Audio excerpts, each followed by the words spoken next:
Madami nang nag-i-imagine. Si Ferdinand Topacio nag-imagine din. Kasi Tapos Topacio, buwisit to, nakakaya sa pagiging Ferdinand yan. Kaya oo, nga eh. Si Topacio, no, nag-imagine, parang tanga, no? nag-imagine Parang, sila. yun ayan po, teka, ayan, si Banat Boy, si TPL4, sila po yung mga kasama nyo araw-araw. Magla-live po sila and tutulungan nila po tayo dito po para po mag-debunk ng mga fake news at magbigay po ng magandang achievements ng ating administrasyon. Ayan. At sana po suportahan po natin sila. Dito nyo rin po mapapanood sa Nyolo channel po. Dito nyo po mapapanood. Sana po suportahan po natin sila. And talagang panoorin natin sila araw-araw. At may mga schedule po kami. And sana po suportahan natin ang ating mga kaibigan na yan. Yan, di ba? Oh. Di ba? Ano masabi nyo? Naku syempre. Salamat. No, hindi, pero syempre thank you rin sa opportunity, Tol Nyolo, no? Syempre. Hindi, ito lalo mo kasi, alam mo, Naka-share ba to? Nyolo, naka-share ba to sa Facebook mo? hindi pa. Di pa. Oh, Share ko sa TPL4. oo. Bali gagawin mo, kakausapin mo si tapos si Blank, kakausapin mo yon, ipapalag in yung Facebook mo para sabay yon. Okay? Okay. Sige. Di ba? Ang ganda, di ba? Oo. Next time. Oo, yun ang gagawin natin. Teka lang magano ka muna dyan, Manat Boy, tawagan ko na si Stephen, saglit lang. Sige, tawagan mo lang. Asan na natin? Ayan so syempre magandang gabi po sa lahat, no? Kagaya na sinabi ng ating kapatid na si Tol Nyolo, no? Kami po inyong matutunghayan kasama ni syempre ni Ma'am Maureen, TPL4, yan din si Boss Stephen at syempre si Tol Nyolo. Ayan, magdi-discuss kami ng mga topic, no? At hindi ko alam kung matutuloy yung natin, yung every Saturday na pwede tayo mag-collab, no? Na kung saan pwede magsama-sama tayo, no? Mag-discuss tayo. Bukas na agad yun?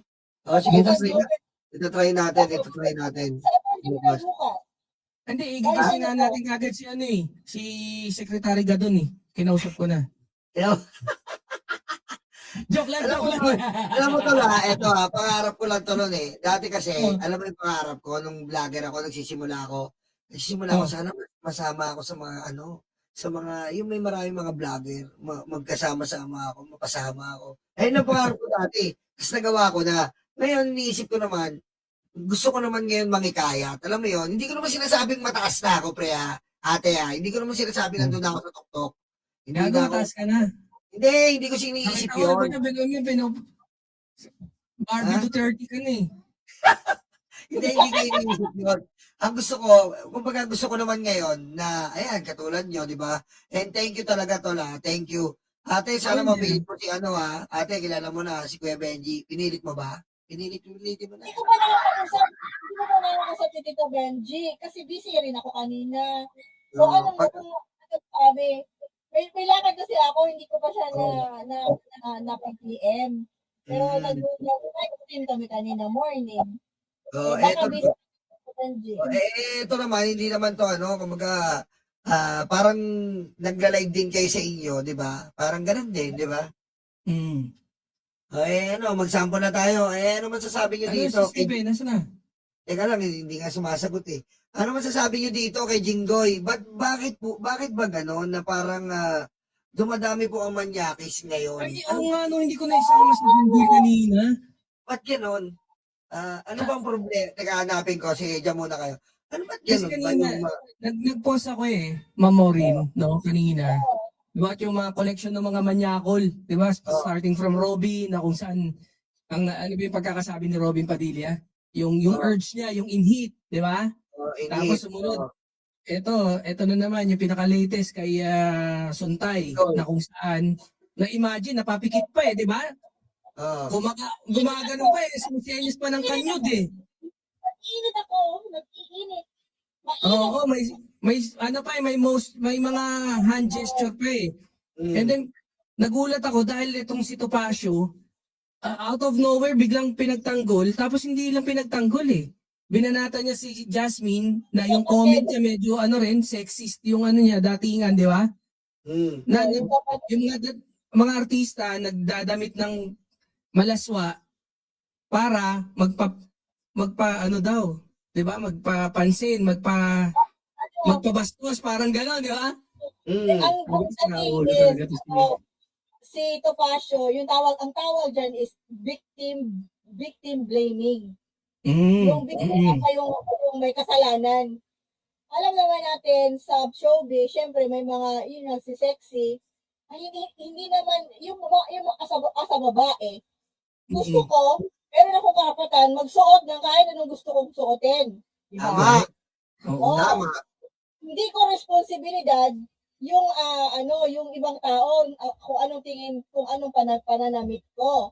Kung Mm. ikaw lalaki ka na matino, malalaki ka matino, pinalaki ka ng maayos, dapat marunong ka magrespeto sa kababaihan. Correct. O, kahit ano yung suot-suot, di ba? So, Mm. ganun ba?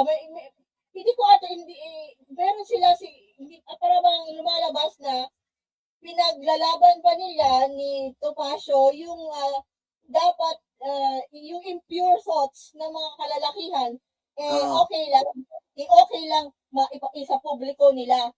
Oo. Okay lang gusto i-normalize ni Topacio na mambastos sa Correct. isang lugar kagaya ng 'di ba yung hearing nga noong hearing ngayon ng House Committee on Justice nung kailan ba yon nung isang araw seryoso yung mga tao doon. Ang diskurso was yung impeachment complaints laban kay Sara Duterte. Seryoso yung usapan, seryoso. Walang nagjo-joke doon. Sana wala dapat hindi nagjo-joke yung pagbabanta sa buhay ng presidente. Hindi yun yung lugar na magjo-joke ka. Mm. Correct. Ang ginawa ni Suntay, nag-joke siya.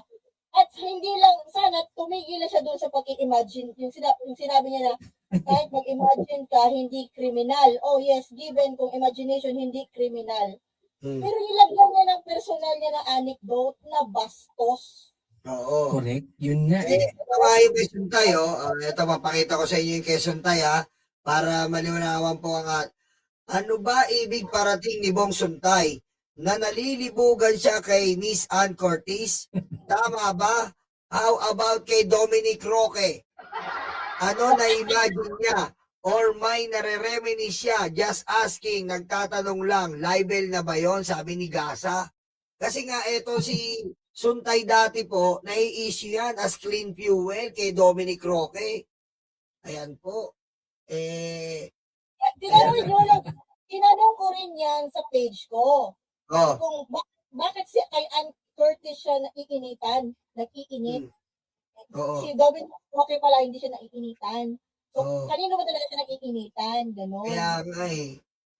So, ito pa naman yung may lalaking tao ni Bong Suntay, may asawa, may mga anak na babae.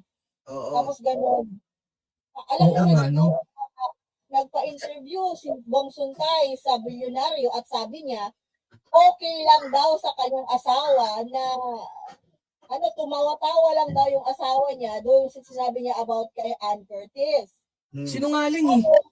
Oo nga, sinungaling. Tapos yung asawa niya, wala pa natin ilang 24 oras, naglabas ng statement, nagsabi yung asawa niya na hindi siya natutuwa. At siya pa, yung babae pa, nag-sorry kay Ann Curtis. So, ibig sabihin yan, hindi nag-uusap yung mag-asawa. Hindi nag-uusap si Bong Suntay at saka yung asawa niya. Kasi, at kahit ako siguro na may asawa, tapos yung husband ko, magsasabi na may napagnanasa sa ibang babae. Walang payo. Sabihin pa yun in public. Siyempre, ako, mahiya rin ako. Parang may ganun ka pala, may pagnanasa ka sa ibang babae, tapos So, ito, Ate Bao, bilang isang babayan, sabi ni Topacio, kahit anong sama ng naisip mo, may nakita kang babae, gusto mong gahasain, gusto mong halayin, hindi kasalanan yon. Kita mo? Actually ako, yung point ko dyan Ate Mau, parang kasi, medyo may gusto silang punto na ipasabi pero hindi talaga nila na ipoproduce ng maigi. Kumaga, kagaya niyan, kung nasa isip mo lang, talagang Okay. hindi sinasadya na pumasok sa isip mo, parang gano'n na yung gusto nilang palabasin eh. Pero Oo. unfortunately, yung pagdugtong doon ng hindi mo kasalanan yun, out in the open, parang talagang gusto mong i-normalize. Ang dumadating tuloy, gusto mong i-normalize yung ano eh, yung kamanyakulan, di ba? Na Oo. okay lang na i-express mo. Okay lang ba yun na i-express mo? Kasi total, hindi mo kasalanan eh. Yun, imbis na dumating na kung hanggang isip lang yan, hindi ko rin kasi, hindi mo, pag yung public na dialogo, hindi mo maipaparating na okay yan eh, kahit anong gawin. Pero kung kunyari, tropa-tropa lang kayo, na nag-uusap, tapos hindi naman ano, di ba, pwede eh. Kung akala siguro ni Suntay, noong hearing ng House Committee on Justice, yung kanyang audience, kanyang mga barkada. hindi po kami Akala yun nasa inuman. Oo, nasa inuman. Hindi po kami barkada mo, Representative Suntay. Kala niya siguro shot mo na. Oo. Wala sa lugar yun eh. Wala talaga sa lugar. And to think, ang mga kaharap niya, yung chair ng House Committee on Justice, tsaka yung co-chair, mga babae. Mga Correct, babae. oo nga. Yung Kapwa niya yung mga babae ngayon, kapwa niya mga abogado. hindi, tsaka dapat malaman ni Suntay, yung kalibugan, nilalagay yan sa ang kalibugan, nilalagay yan sa, tawag dito, kapag nag-init ang buto mo, magbanyo. Diba yun eh. Diba? Hindi yung pag yung buto mo, pare Barat Boy, di ba? Hindi pwedeng sasabihin mo nasa labas ka ng bahay, bumibili ka sa tindahan. Anong pagbili mo, ay, sandali lang po, ma'am, tumitigas po yung buto ko. Hindi mo, di ba, pare, bumibili ka sa tindahan. Ay, sandali Oo, lang po, tumitigas po yung buto ko. Saglit lang po. I-shower mo, iligo mo yung init, di ba? correct. Dapat Di ba even si Robin nga eh, pinagsabihan niya eh, nung kamakailan doon sa parang isang Senate hearing din, yung nagsabi siya na yung urge. Para sabi ng, naku, magdasal ka na lang. Sino na yung kausap niya noon? About din doon eh. Kasi sabi niya, parang ipinipilit niya pa eh. Ang problema, ang pagkakasabi, kumaga, talagang meron daw siyang sexual rights sa asawa niya. Ganun daw. Tapos sabi, ang pagkakasabi niya pa, paano kung mainit na, urge na, syempre, 30 minuto ka mauulol dun eh. Yun talaga yung exact words niya, 30 minutong mauulol daw pagka yung medyo tag-init ka. Sabi ko, patay tayo dyan. In-express mo in public yung kung ano yung nasa isip mo. Di ba, usually hindi nga maganda yung yun. Alam niyo naman basta talaga dumidikit sa mga DDS, mga pamilyang Duterte, iba talaga mindset. Iba, gusto nilang i-normalize ang kabastusan.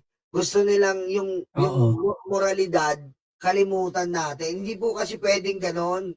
Yung moralidad po natin, gaya nga po ng may in-interview kami alam niyo na yan may in-interview po ako, abangan niyo na lang po sa darating na mga araw, may in-interview po kami.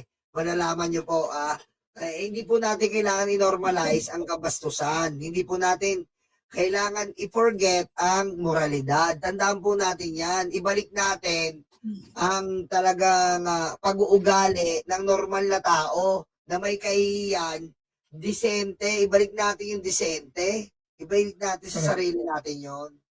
Hindi lang yun, kanina nakita nyo din na sinuportahan ni Representative Pulong Duterte yung sinabi ni Representative Bong Suntay about kay Ann Curtis. Totoo ba? Isa ring manyakol yun eh. Di ba? Yun nga, parang, yun nga yung post ko kanina sa Facebook ko, bakit parang lumalabas yung mga manyak? Kung kailan National Women's Month ngayong Marso. Yeah. Siyempre, 2 years, 3 years na silang nagpipigil eh, simula nung naging Pangulo sa PBBM. Wala bang atat na atat na maglabas ng mga kamanyakulan to mga gagong to eh.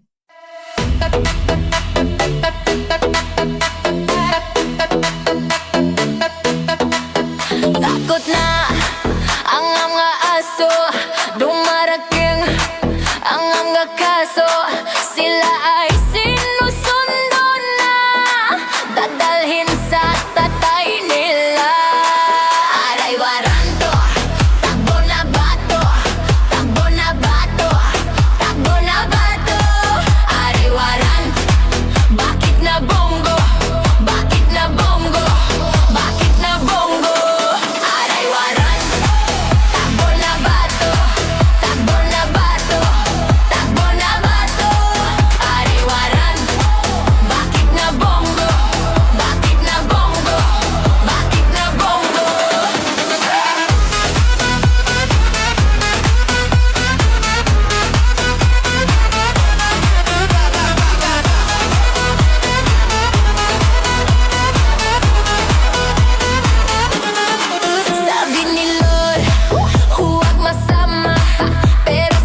luga, de, stanga-tanga, de, utak luga, de, stanga-tanga, de, utak luga, de, stanga-tanga, de, utak luga, de, stanga-tanga.